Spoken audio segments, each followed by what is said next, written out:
Hello student, Gargi tutorial ক্লাসে তোমাদের স্বাগত জানাই। দেখো, আজকে আমার বিষয় হলো ক্লাস 12 সংস্কৃতের যে সিলেবাসটা আছে ওটা আজকে আমি তোমাদের দিয়ে দিচ্ছি। যারা জানো তো ভালো কথা, যারা জানো না তারা এখন জেনে নাও। দেখো, এখানে আছে গদ্যের মধ্যে তোমাদের দুটো পড়তে হবে, আর্যাবর্ত বর্ণনাম পড়তে হবে ত্রিবিক্রম ভট্টের লেখা, এবং বনগতা গুহা গোবিন্দকৃষ্ণ মোদকের লেখা। এই দুটো গদ্য তোমাদের পড়তে হচ্ছে। এবং পদ্য থেকে পড়তে হবে গঙ্গা স্তোত্রম শঙ্করাচার্যের লেখা এবং শ্রীমদ্ ভগবদ্ গীতা কর্মযোগ থেকে। এরপর আসছি দেখো নাটকে। নাটকের মধ্যে তোমাদের পড়তে হচ্ছে বাসন্তিক স্বপ্নমের প্রথম অঙ্ক, অর্থাৎ কৃষ্ণমাচার্যের লেখা। তাহলে এই গেল তোমাদের দুটো গদ্য, দুটো পদ্য এবং একটি নাটক। এরপর আসছি দেখো সাহিত্যের ইতিহাস। সাহিত্যের ইতিহাস থেকে পড়তে হবে ভাসের স্বপ্নবাসব দত্তম, শূদ্রকের মৃচ্ছকটিকম, বিশাখ দত্তের মুদ্রারাক্ষসম, কালিদাসের অভিজ্ঞান শকুন্তলম এবং মেঘদূতম, জয়দেবের হচ্ছে গীত গোবিন্দম। এইগুলোর থেকে তোমাদের সবই হচ্ছে টিকার আকারে পড়তে হবে, যেমন স্বপ্নবাসব দত্তমের টিকা, মৃচ্ছকটিকমের টিকা, মুদ্রারাক্ষসমের টিকা, এগুলো সব টিকার আকারে তোমাদের পড়তে হবে। এরপর আসছি দেখো আর্যভট্ট, বরাহমিহির, চরক সংহিতা, সুশ্রুত সংহিতা, এইগুলো থেকে তোমাদের বড় কোশ্চেন পড়ে রাখতে হবে, এগুলো থেকে বড় কোশ্চেন আসবে। এই গেল যে সাহিত্যের ইতিহাসের পার্টটা।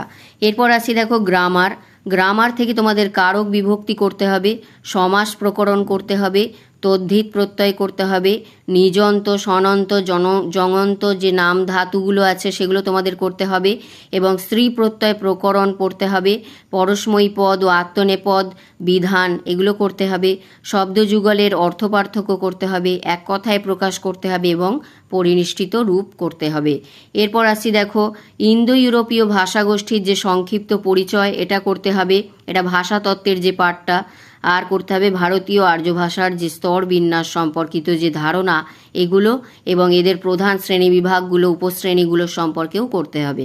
তাহলে এই গেল ভাষাতত্ত্বের পাঠ, এটা গেল গ্রামারের পাঠ, এবং এখানে হচ্ছে তোমাদের দেখো যেটা সাহিত্যের ইতিহাস, আর এই দুটো গদ্য, দুটো পদ্য এবং একটি নাটক। এইভাবেই হচ্ছে তোমাদের সিলেবাস, ভালো করে দেখে নাও। এখান থেকে তোমাদের পঞ্চতন্ত্র হিতোপদেশও করতে হবে টিকার আকারে, এবং এখানে দেখো তোমাদের নাম্বার বিভাজনগুলোও দেওয়া আছে, ভালো করে দেখে নাও। এবং এখানে যে ব্যাকরণের পাঠটাকে আলাদা করে দেওয়া আছে, কী কীভাবে তোমাদের করতে হবে, অনুবাদও করতে হবে এবং অনুচ্ছেদ রচনাও করতে হবে। তাহলে এই হচ্ছে তোমাদের সিলেবাস। আর আমার চ্যানেলে এর আগে আর্যাবর্ত বর্ণনম থেকে তোমাদের সাজেশান দেওয়া আছে, এবং বনগতা গুহা থেকে যে সাজেশানটা সেটা আমি পরের দিন দিয়ে দেওয়ার চেষ্টা করছি। তাহলে ভালো লাগলে একটা লাইক করে দিও, এবং চ্যানেলে নতুন হলে সাবস্ক্রাইব করে নিও। দেখা হচ্ছে আবার পরের ভিডিওতে।